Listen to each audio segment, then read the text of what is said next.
안녕하세요, 스님. 네, 안녕하세요. 진짜 뭐 하는 거 같네. 네, 맞아요. 저기 생명평화 우리 평생교사 선생님들을 코로나 시대에 뭔가 이제 만나 뵙고는 싶은데 만나 뵐 수 있는 자리를 만들기가 어려우니까 이렇게 영상으로라도 함께 스님 말씀도 듣고 또 서로 교감하고 소통할 수 있는 그런 시간을 마련해 보려고 준비를 했습니다. 되게 어색하긴 한데요. 스님 좀 어색하시죠? 네, 익숙하신가요? 어색한데 나는 뭐 하자면 그러니까 한번 해보자 하는 사람이니까. 네네네. 그래, 한번 해봅시다. 뭐 그런 거 네. 마음이. 오늘 대담을 준비하면서 그 스님 최근에 이제 책 내신 붓다 중도로 살다를 저도 다시 한번 읽어보면서 이번 개정판은 조금 의미가 좀 새로운 것 같다 이런 생각이 들었거든요. 그래서 특별히 그 개정판에 들어있는 글 한 구절을 읽으면서 제가 좀 시작을 해볼까 합니다. 개정판 서문에 스님 이렇게 쓰셨더라고요. 참 좋습니다. 오래오래 살고 싶은 오늘이고 이곳입니다. 허나 떠나야 합니다. 사바 인연을 마감해야 할 때가 저 달 기울듯이 다가오고 있습니다. 살아온 세월을 짚어봅니다. 인생 석양길에 접어든 남은 삶도 헤아려 봅니다. 제가 이 책을 읽다 보니까 뭔가 이제 뭔가 좀 마감하고 정리하는 느낌의 글들이 꽤 있어서 뭔가 이번 책에서 좀 스님이 작심하고 쓰시지 않았나 하는 생각이 들었는데 어떠셨어요? 어떤 마음으로 이 책을 개정판이라는 이름으로 또 내게 되셨는지 먼저 그 말씀부터 시작을 해볼까 합니다. 개인적으로는 뭐 늘상 붙잡고 살아왔던 어떤 불교 수행자로서 정말 부처님 뜻한 불교가 뭘까? 사람들에게 정말 희망이 될 만한 불교는 과연 어떤 것일까? 이제 그 물음을 갖고 살아오긴 했는데 늘 혼란해요. 그런데 어쨌든 어떤 인연이 되어서 종단에서 추진하는 이제 화쟁위원 활동과 또 결사 본부 활동을 제안을 받고 네. 제가 그 일을 이제 한다고 서울 왔다 갔다 하게 됐어요.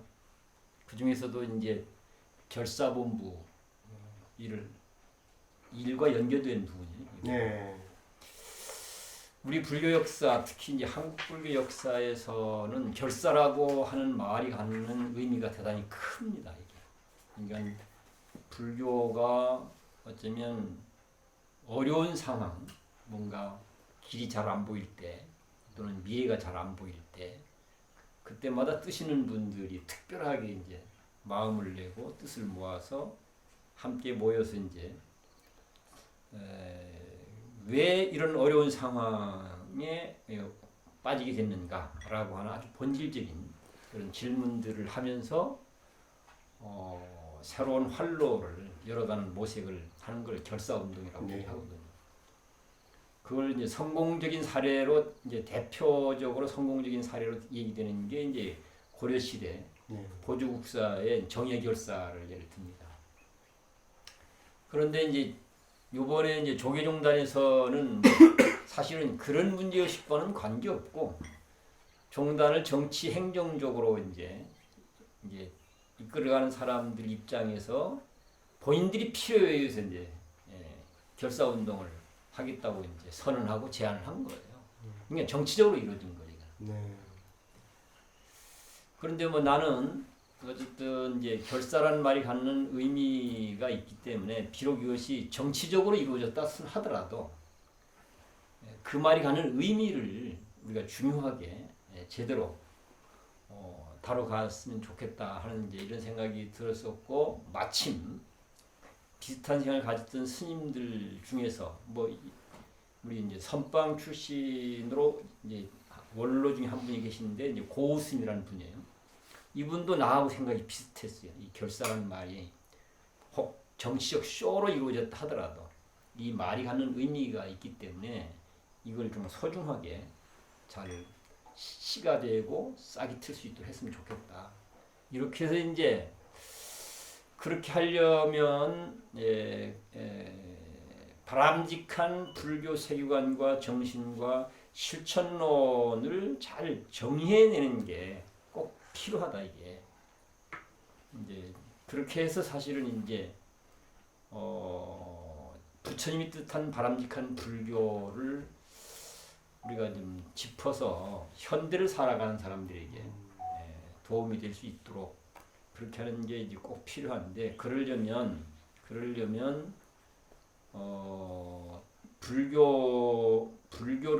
불교를 가장 원형적인 입장에서 한번 좀 이게 짚어보는 게 좋겠다. 그렇게 해서 이제 시작은 됐는데 결국은 뭐 이제 종단 입장에서 정치 행정적인 체제 안에서 이게 이루어지는 일이다 보니까 시간적 제약들도 있고 여러 가지가 있어요. 그래서 결과적으로 이제 일을 끝내지를 못한 셈이죠. 그냥 행정적으로만 정리를 하고 내용적으로는. 그리고는 이제 종단 일 정리하고 이제 내려와서 한 3년 가까이 이 작업을 계속 해갖고 이제 만들어진 책인데요. 제 입장에서는 불교의 가장 원형은 경전에 많은 기록들이 있지만 그 중에서도 부처님의 실제 삶과 관계된 내용 이게 가장 원형이라고 봤습니다. 당신이 직접 현장 삶 속에서 경험했던 내용들 이게 가장 원형이고 이것에 토대해서 뭐 이런저런 많은 이야기들이 나왔다고 보기 때문에 일단 삶을 잘 천착을 해보자. 네.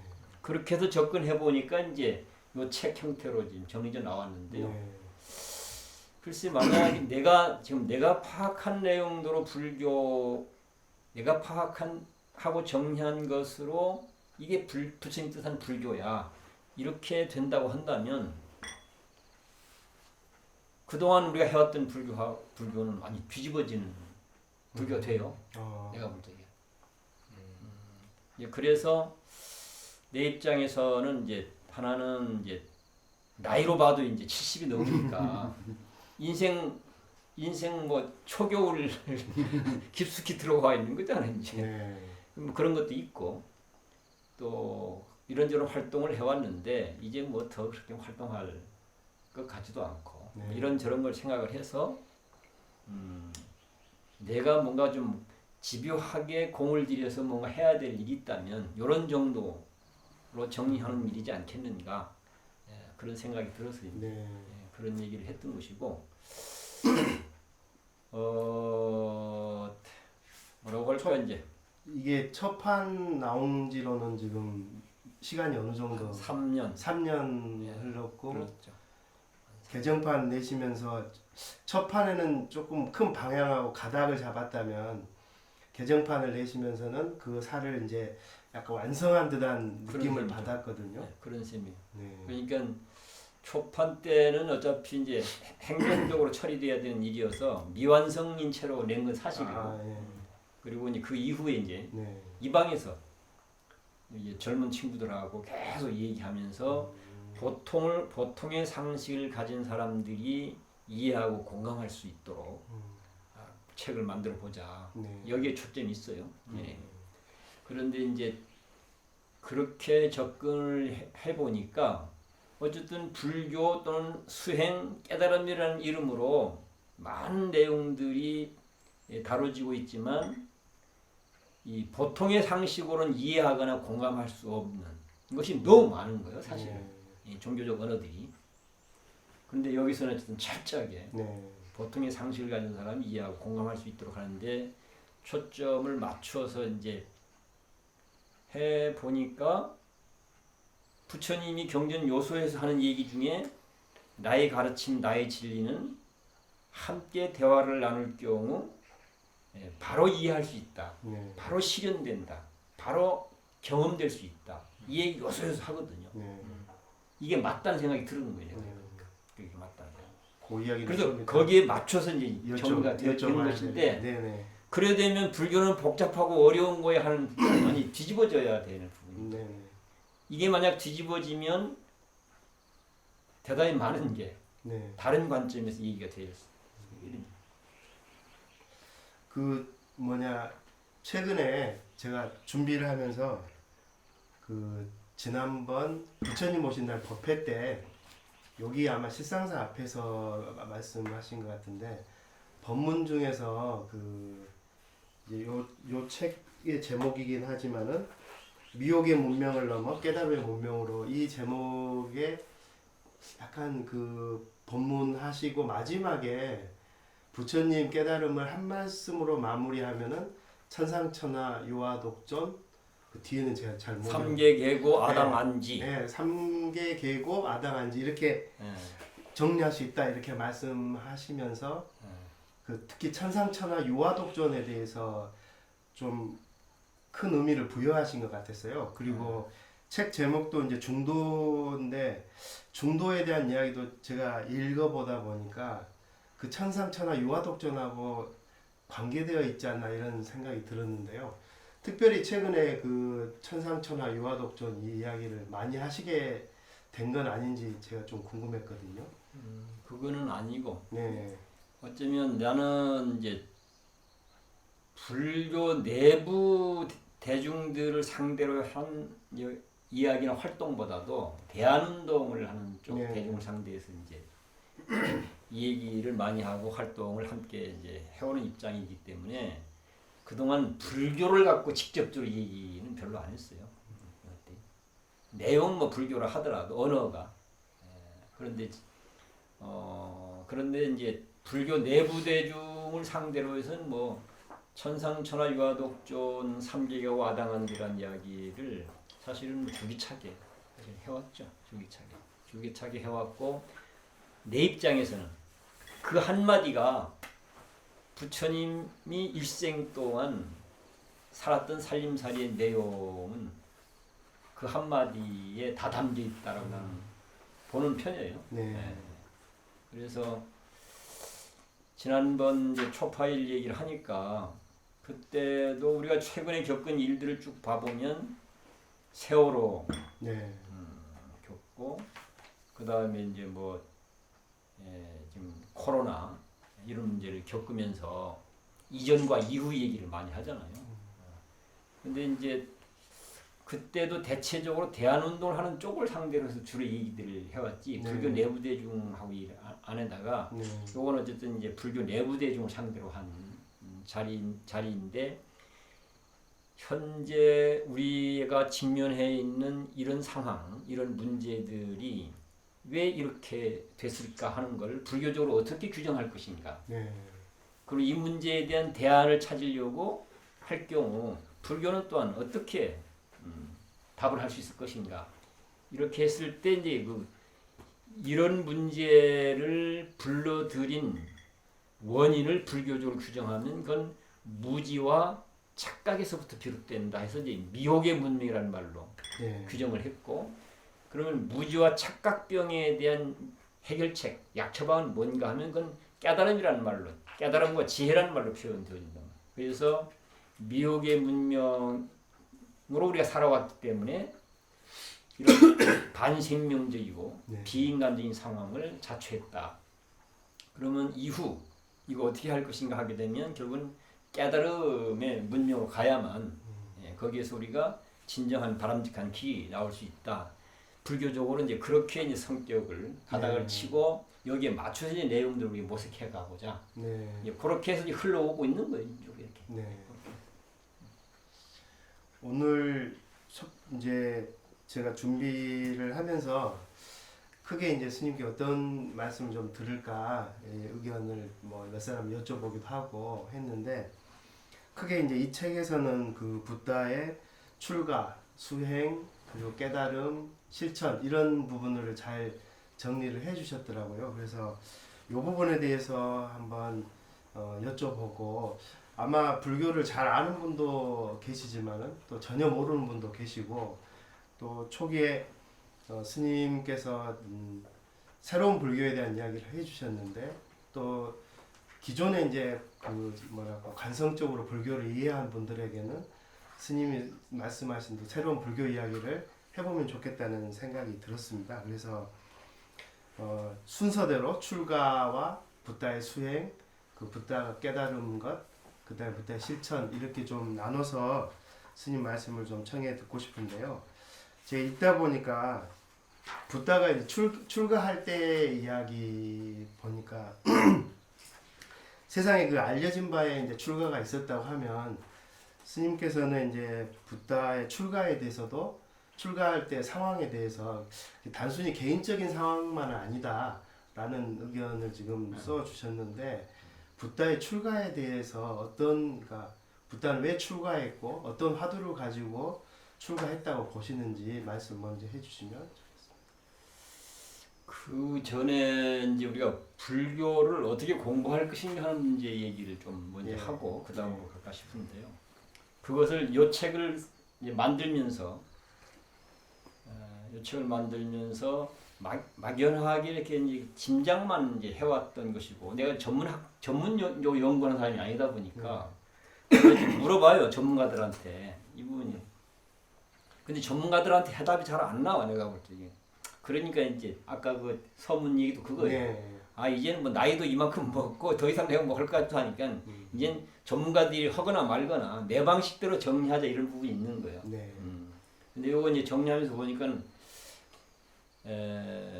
그러니까 불교 경전도 중도적으로 읽을 것인가 아니면 관습적으로 읽을 것인가 하는 문제에 따라서 완전히 내용이 달라진다고 보는 거예요. 내가 볼 때. 이게 경전 언어도 그러면 이걸 간단하게 정리하면 어떤 차이가 있느냐 하면 간단히 정리했을 때 첫 번째는 중도적으로 경전을 읽으면 네. 역사의 붓다, 인간 붓다를 만날 수 있어요. 그래서 역사의 붓다, 인간 붓다가 한 불교는 대화하면 말 못 알아듣는 바보 말고는 바로 이해가 되는 불교 되는 거예요. 반대로 관성적으로, 관습적으로 읽으면 그걸 뭐 요즘 말로 다른 말로 하면 관념적으로 읽는다고 할까? 관성적으로, 관습적으로 읽으면 신이 된 부처님 또는 신화로서의 붓다를 만난다. 신비한. 네. 그러면 당연히 상식적으로 이해되는 불교가 될 수가 없어요. 그 부분. 하나는 그 부분이 하나 이제 가장 내가 이제 좀 역사의 붓다, 인간의 붓다, 네. 또는 신의 붓다, 신화의 붓다라고 하는 이런 부분들이 이제 중도적으로 경전을 읽냐 안냐에 따라서 또는 중도적으로 불교를 공부하냐 안 하냐에 따라서 갈라진다고 합니다. 그리고 이 부분은 내 나름대로는 중도적으로 불교를 공부한 결과물로 내는 것이다 이렇게 얘기할 수가 있겠고 그 다음에 출가 문제 네. 거기에 대해 뭐 분분한데요. 네. 대부분 이제 사람들이 경전상에서는 그러니까 우리가 가장 원형 불교가 많이 담겨 있다고 하는 빨리어 니까야라든가 네. 한문의 아함경이라든가 이런 속에서는 그 부분이 그렇게 선명히 잘 안 드러나는데 이 부처님 생애를 전문적으로 다루고 있는 이건 좀 후기에 만들어진 거예요. 네. 불본행집경이라든가 이런 데 가면 그런 게 선명히 다뤄지는데 그게 뭐냐면 부처님은 단순하게 개인의 고뇌를 해결하기 위해서 출가했다 이렇게 안 돼 있어요. 무생명을 위해서 출가했다 이렇게 돼 있어요. 네. 개인의 문제를 출가했다 이렇게 안 나와요. 무생명을 위해서. 근데 이게 참 이렇게 되면 보통 사람 따라가기 어렵잖아. 다 개인의 문제가 가장 우선적인 건데 그렇잖아요. 인간적으로 이게. 그래 이 부분이 설명이 잘 안 되는 거예요. 설명이 잘 안 되다 보니까 이게 합리적 사고를 중요하게 생각하는 현대로 오면서 많은 학자들이 부처님이 출가는 무슨 중생을 구제하기 위해서 출가한 게 아니고 한 인간의 실존적 고뇌 때문에 출가를 했다. 주로 이렇게 해석을 하고 설명해요. 네. 그건 쉽게 받아들일 수가 있잖아요. 이게 인간적으로. 근데 나는 그렇지 않다고 보는데 그걸 왜 그렇지 않다고 보냐면 불본행립경에 보면 출가할 때는 온 세상이 다 말립니다. 그러니까 뭐 약소국이라 하더라도 네. 어쨌든 국가와 민족의 미래를 짊어질 총망받는 왕자인 거잖아요. 네. 근데 그걸 버리고 떠난다고 하니까 다 말리죠. 뭐 부함부터 시작해갖고 다 말림에도 불구하고 나는 반드시 출가한다고 얘기해요. 반드시 출가한다. 그러니까 막 원망을 해요. 시달타는 자기밖에 모른다. 국가도 모르고 부족도 민족도 모르고 부모도 모르고 가족도 모르고 친구도 이렇게 원망을 막 하는 거예요. 그러니까 뭔 얘기를 또 하냐면 나는 반드시 돌아온다 이렇게 얘기해요. 왜? 해답을 찾고. 그러니까 인간들이 희망하는 어쩌면 뭐 평화롭고 행복한 삶을 살고 싶어하는 거잖아요.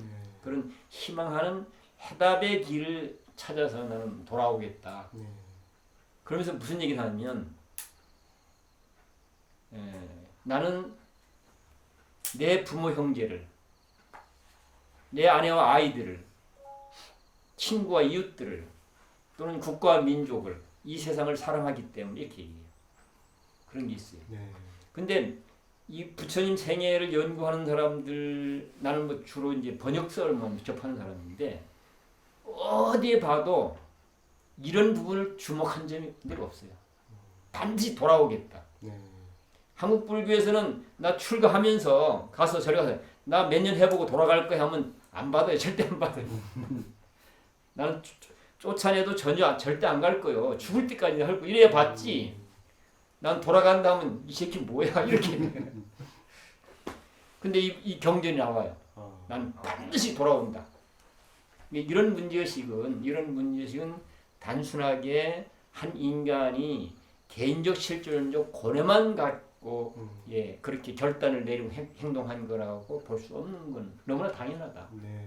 그래서 어쩌면 작게는 국가 민족이라고 하는 걸 좁힐 수 있고 넓히면 무생명들의 안락과 행복의 길을 찾아서 나는 돌아오겠다 이렇게. 그런데 거기에 분명하게 나는 세상을 사랑하기 때문에 내 부모 형제를 내 아내와 아이들을 내 친구들 사랑하기 때문에 이렇게 얘기해요. 그래서 이런 것들이 대승불교로 오게 되면 소위 부처님의 발심과 출가는 대비 원력행으로 이루어졌다 이렇게 얘기하는 거예요. 무생명을 구제하겠다라고 하는 큰 자비심과 큰 원력의 결단으로 출가를 의미부여 그렇게 해요. 근데 초기 경전은 그런 것들이 선명히 잘 나타나진 않아요. 그러나 잘 짚어보면 그런 것들도 얼마든지 이제 타당성 있게 해석할 수는 있다고 봐요.